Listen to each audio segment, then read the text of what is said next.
Alex Garland, the director of Ex Machina and Annihilation, has a brand new movie called Civil War. Let's discuss it.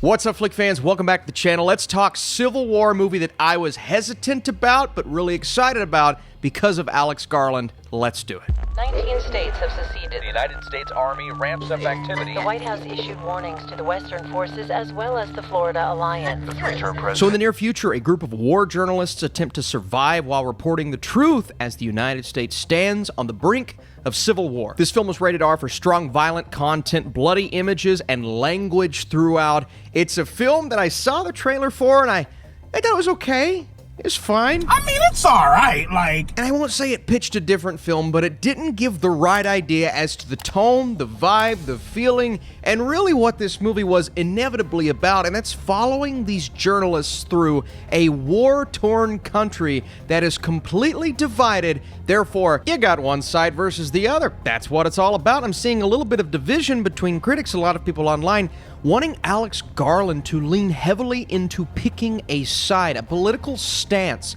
something to stand on and lean on with this film, and the message that it's ultimately delivering. But after watching Civil War and kind of understanding what he was going for here, the movie does not do that. And admittedly, even as someone who doesn't care as much about that, even I was a little hesitant at first. I'm like, well, if he doesn't take a stance, what is this film ultimately going to be about? But while he does not use this platform to paint a political picture, he uses it to showcase the horrors of this hypothetical situation, a situation that it seems like every day we are ultimately leading toward a nation that is more divided than united. But what we are seeing here is the devastation, the horrors, the haunting aspect of war, and how these journalists who are just kind of thrown in the middle of it have to navigate it while at the same time painting a picture for other people to see while taking pictures of the madness going on around them and putting their own lives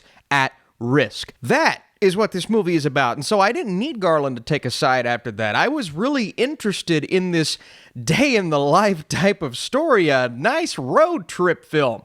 Well, it is, but it isn't. You sure about that? And before I get into this journey, these divided opinions are making for a very interesting Rotten Tomatoes score, and that ties beautifully into the sponsor of today's video. I was so excited to work with them once again because I think what they do is awesome, and it works beautifully with what we do on this channel, and that is Cailee. And what is Cailee, you ask? Well, we talked about it during Oscar season, but what I think is just as exciting is that you can also bet on Rotten Tomatoes score and movie news. And this is the first legal financial exchange in the United States where you can bet on any event. We're talking pop culture, music, movies, but in this case, if you go on Cailee right now, you can bet on the individual Rotten Tomatoes scores for movies and TV shows, including Megalopolis, Challengers, Abigail, Kingdom of the Planet of the Apes, and still available, the movie that's out this weekend, Civil War. And let's use next weekend's wide release as an example in Abigail. So the question is Abigail's Rotten Tomatoes score going to be above a 75%? According to Cailee, there's a 43% chance of that happening, so you can buy shares at 43 cents each. Or heck, if you're confident in your trading abilities, you can buy 100 shares at 43 cents each. That makes it $43,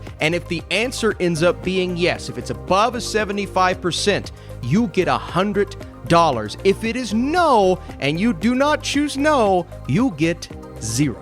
So the question is, how confident are you in your ability to trade Rotten Tomatoes scores? Do you believe Furiosa is going to be above a 90%? This weekend, The Sympathizer, starring Robert Downey Jr., that's on Cailee. And if you do love the Oscars, they have early odds for next year's Oscars up as well. So many pop culture options, but you can go beyond that and basically trade anything of interest. It's the only place that you can bet on Rotten Tomato scores in the United States. I believe that's fascinating. So if you want to follow my link down below to get $20 for your very first time trading, the first 500 people to do that will get that, or you can follow the QR code on the screen. Thanks again to Cailee for sponsoring today's video, and remember to trade responsibly. All right, so we're following these journalists through this war-torn country, and their ultimate goal is to get to the president, interview him, take some pictures of him, and that's just going to be the easiest thing in the world. It's false.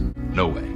not this time. Because the nation's at war with each other, so obviously everyone's going to play nice. But the different locations that they go through on this road trip, some of them are desolate and apocalyptic and absolutely just devastated. But other places are kind of lavish. People are calm. Everything seems to be working smoothly. And so the various locations throughout the United States, it really all depends on how they are handling that situation. And, you know, once you get into the, well, I'm from Kentucky and the West Virginias of the world, people aren't going to be so kind. But there's very little exposition in this movie. And most of the time I'm like, that's awesome. We are seeing it instead of being told. But there were some situations and just the backstory of it all, how we got here in the first place, that I did admittedly want to know a bit more about. Now, that is a testament to the film and how intrigued I was by the entire thing. But at the same time, we could have explored some more elements and aspects to make our opinion as a viewer and our connection to what these characters are going through a bit stronger. I still felt a connection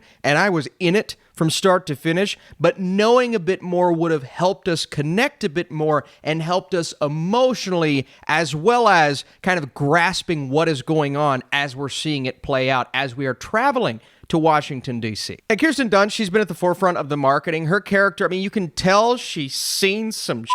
She's been through it, and at this point, she's just like a shell of herself. She's just kind of going through the motions, knowing what she has to do to capture that moment and showcase it, but she's, you know, just trying to survive on every occasion, around every corner, and you can tell that's done a number on her. Wagner Moura's character, very emotional, but at first it wasn't to an irrational degree, but as they continue and things happen, you see his character start to display that a bit more. I think the MVP of the film is Cailee Spaeny, who is absolutely incredible in this movie. And it's funny, I just reviewed Fallout on this channel, one of the main characters in Lucy. She reminds me a lot of Lucy, very naive, kind of understanding what she's in for, looking up to Kirsten Dunst's character at the beginning, but as she goes and things progress and she sees the horrors of war, she has to kind of adapt to the way that things work, and as always, she's brilliant and incredible. Then you have smaller roles in the movie. Nick Offerman, who plays the president, probably less than 5 minutes of screen time, but he does everything he has to do for you to know who he is. And then Jesse Plemons, much more obvious who he's supposed to be, but the screen presence of that character and just being absolutely terrified of what he's going to do next,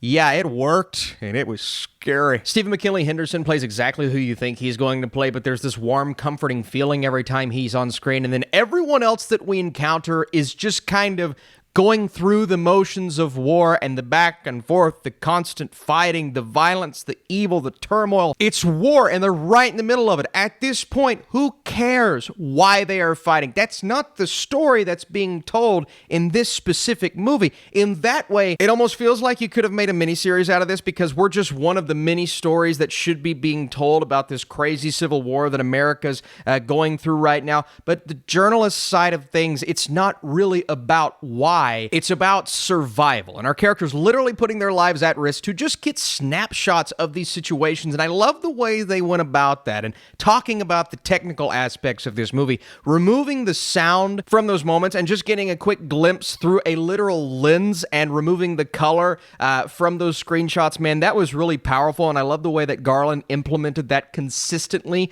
throughout the entire movie, even when the craziest things are happening, and by the time we get to the end, I won't say what happens, but it's this big, it's almost like this payoff scene, but then you get those very subtle and the more quiet moments. That's what worked about this movie. The big battles, it's not a huge action movie. It's not even really a full-on war film. It's just about the more quiet and emotional moments that really speak to what we're seeing on screen. And that's just me kind of hitting on the cinematography, the set design, how simple some things are and how complicated others are. The sound design is Oscar-worthy here. It feels like a main character in the movie. Again, removing sound, adding in the score, amplifying and heightening those very important moments. That is all just really incredible. When it comes to negatives, I mean, look, it's a character drama instead of a war film, and I don't know if a lot of people are expecting that. Some may be disappointed or feel a little bored, and you're literally dropped into their lives at this moment, and so a lot of people are going to say, well, there's so much more we could have explored, and I agree with that. I had questions about things. I wish we would have known a little more information, and I'm just really curious. I just want to know, okay? I'm sorry. What a baby. So maybe I felt a little shortchanged by the lack of information at points, but I did feel satisfied by the way it wrapped up, and there's just so many emotional gut punches in this movie, and it really ended up being not what I expected, but the movie that it should have been, and I saw Garland's vision and immediately forgave him from some things that I was expecting that didn't come to pass. So before I give you my score, thanks so much for watching. What did you think of Civil War, man? This is one I think there are going to be a lot of opinions on, and that's really awesome. Also, thanks again to Cailee for sponsoring today's video. Again, that link is in the description below, and if you enjoyed this video, you want to drop a thumbs up, that would be awesome. The trailer for Civil War had me nervous, but this film is immersive, haunting, and full of outstanding sound design. Garland's decision-making and ability to craft striking imagery is on point. The horror of this hypothetical situation is on full display, but it's the quiet moments that, for me, hit the hardest. I really enjoyed this. Another A24 movie that works extremely well, and I'm a huge fan of Alex Garland. Please, don't let this be your last movie. I think they just announced a new one with him as a director, so I don't think it is, but I really like it. Maybe I'll have to rank his filmography in a short. Check out my Fallout review here, and plenty more reviews on this channel. I'll see you in the next video.